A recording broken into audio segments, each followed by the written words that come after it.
Bom, a irmã estava falando sobre não contar os seus sonhos, né? E é mais ou menos sobre isso que eu vou pregar essa noite. Vou tentar trazer aqui aquilo que penso Deus ter colocado no meu coração e que venha de encontro aqui as situações que estão aqui. E eu creio que tenham pessoas aqui ou estejam nos ouvindo através do YouTube que necessitam ouvir essa palavra. Está escrito em Êxodo 2. Foi um homem da casa de Levi e casou com uma descendente de Levi. E a mulher concebeu e deu à luz a um filho. E vendo que ele era formoso, escondeu-o por 3 meses. Não podendo, porém, escondê-lo por mais tempo, tomou um cesto de junco e calafetou-o com betume e piche, e pondo o menino nesse cesto, largou no carriçal à beira do rio. A irmã do menino ficou de longe para observar o que haveria de suceder. Desceu a filha de Faraó para banhar-se no rio, e as suas donzelas passeavam pela beira do rio. Vendo ela o cesto no carriçal, enviou a sua criada e o tomou. E abrindo, viu a criança, e eis que o menino chorava. Tendo compaixão dele, disse: Este menino é dos hebreus.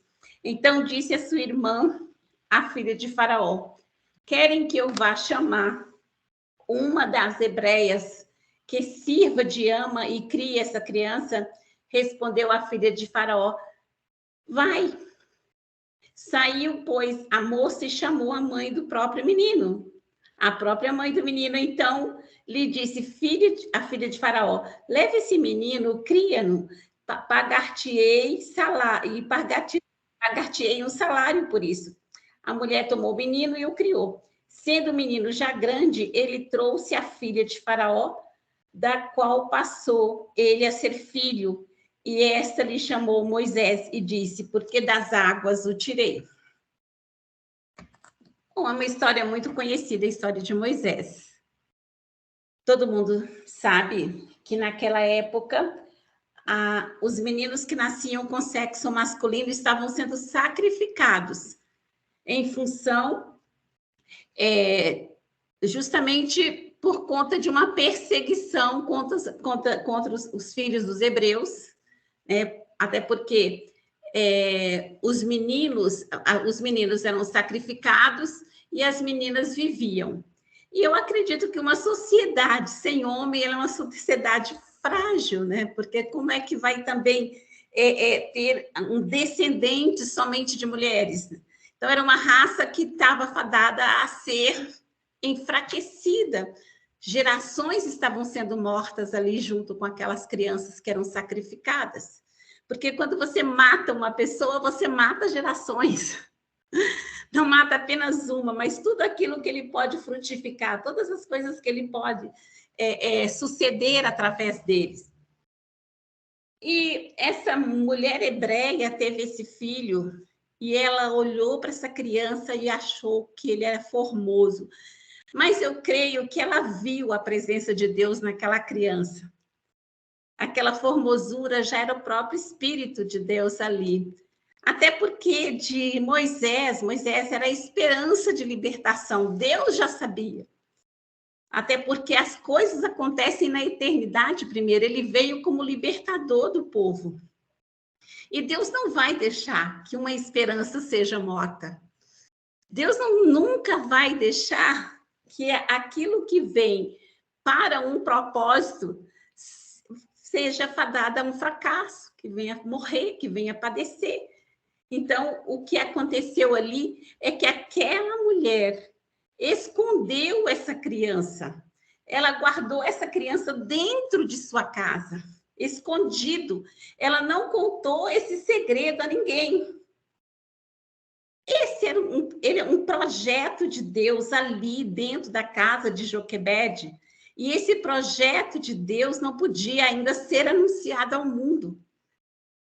ele estava ali sendo desenvolvido, ele estava crescendo, e não tinha como ela sair contando para os outros, porque se ela contasse fora do tempo, ou se ela contasse para alguém aquele projeto que estava crescendo ali dentro da casa dela, esse projeto seria fadado ao fracasso, ele corria risco de vida.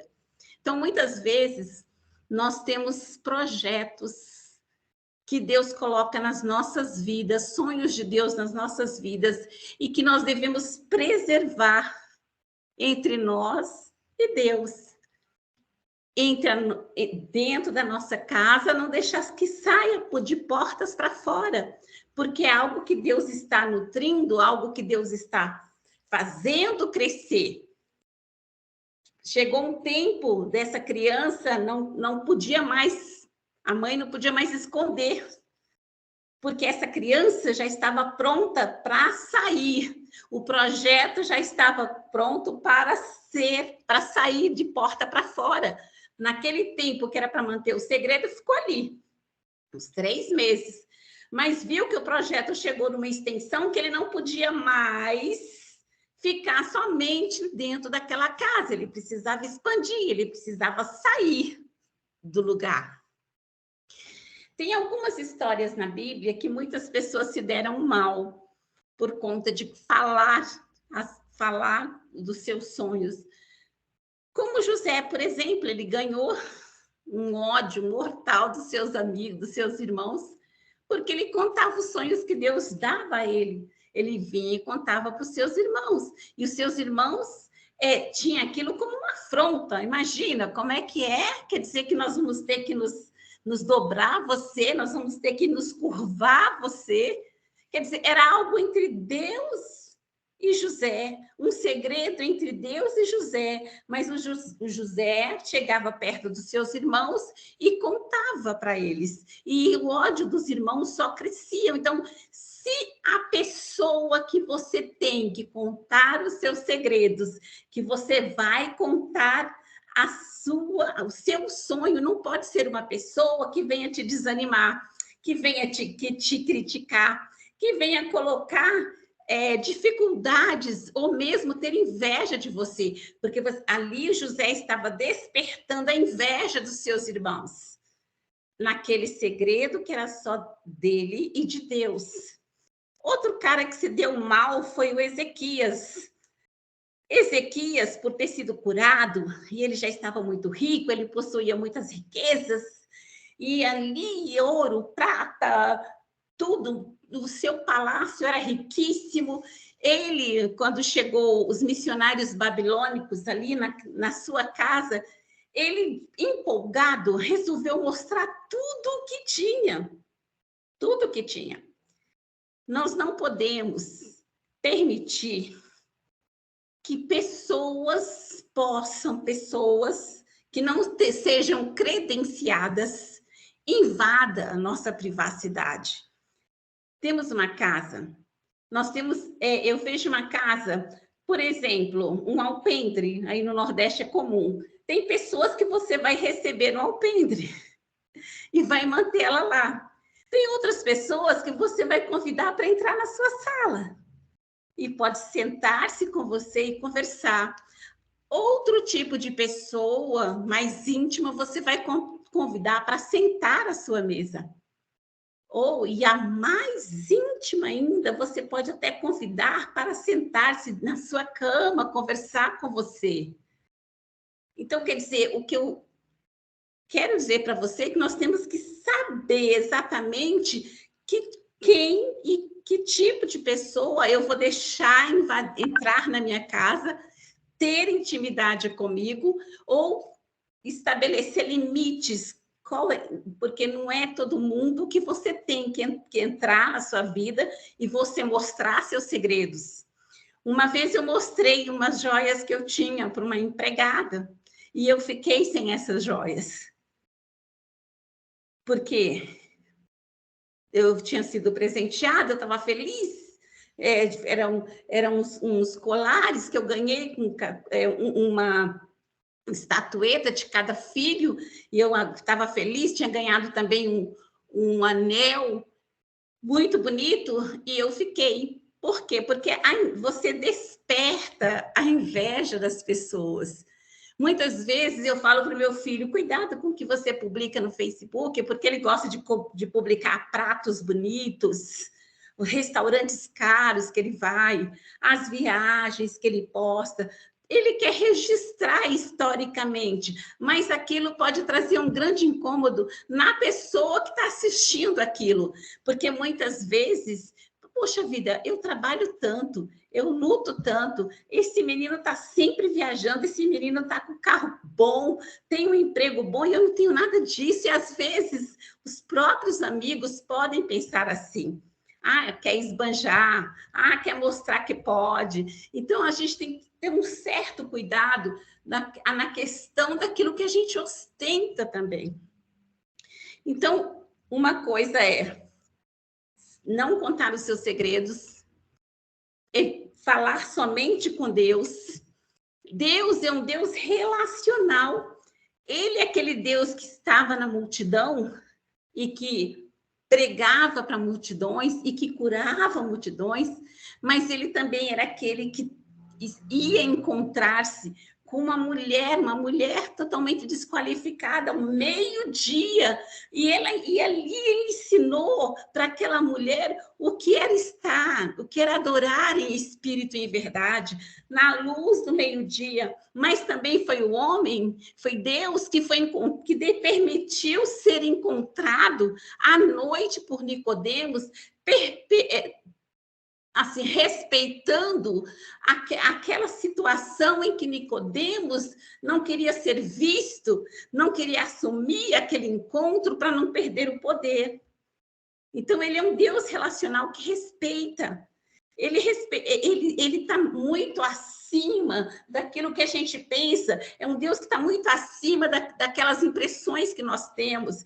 Então, muitas vezes, você veja, ele bloquear a agenda dele para encontrar uma pessoa como a mulher samaritana, à luz do dia, ao meio-dia, o sol mais escaldante, e estava ali sozinho com ela, como também permitiu que aquele homem importante, que tinha vergonha de se encontrar com ele, que não queria que ninguém soubesse que estava ali com ele, e ele respeitosamente o recebeu. E aqui nós estamos vendo uma mulher que esconde o filho, que esconde seu segredo dentro de casa 3 meses, até que esse filho cresça. E aí ela traça um plano maravilhoso para que aquele projeto de Deus continue vivo. Ela coloca essa criança, quando viu que ela já não podia mais esconder aquele projeto, ela coloca esse projeto de uma forma que ele possa ser protegido no rio, e a irmã vai acompanhando para entender onde é que esse cestinho vai chegar. Esse cesto tinha tudo para chegar onde estavam as criadas. Tinha tudo para que as criadas pudessem ver primeiro, mas quem avistou primeiro o cesto foi a rainha. Tem uma coisa que eu vou dizer para você: Deus nunca vai permitir que seu projeto caia nas mãos erradas. Ele sempre vai direcionar aquilo que você precisa fazer, o sonho que você tem. Ele sempre vai levantar uma pessoa que possa fazer com que esse projeto permaneça vivo, que possa fazer com que ele vai colocar pessoas certas no caminho para proteger esse projeto. Ele não, por isso que ele canaliza o Moisés para as mãos certas, para a mão da pessoa que podia resolver a situação dele. Ele não é um Deus que vai fazer você perder tempo e fazer com que as coisas que precisam acontecer na sua vida possam chegar a pessoas que simplesmente não vão poder fazer nada por você. Absolutamente nada. Ele vai fazer com que o seu projeto chegue na mão certa, e chegou na filha de Faraó. E ali ela teve compaixão, e a gente sabe que tudo acontece quando Deus se compadece. Ela se compadeceu daquela criança e salvou a vida dela. E tem mais, olha como Deus faz as coisas tão, assim, de uma forma tão maravilhosa, que a própria mãe recebeu recebeu dinheiro para criar o seu próprio filho. Deus é um Deus de surpresas.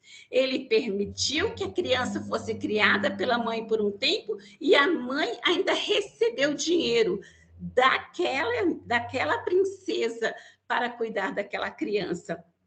Depois de um tempo, ele foi levado para o palácio. Mas, gente, por que Deus preservou a vida do Moisés?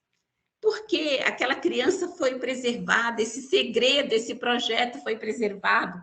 Moisés cresceu dentro da casa do seu maior inimigo.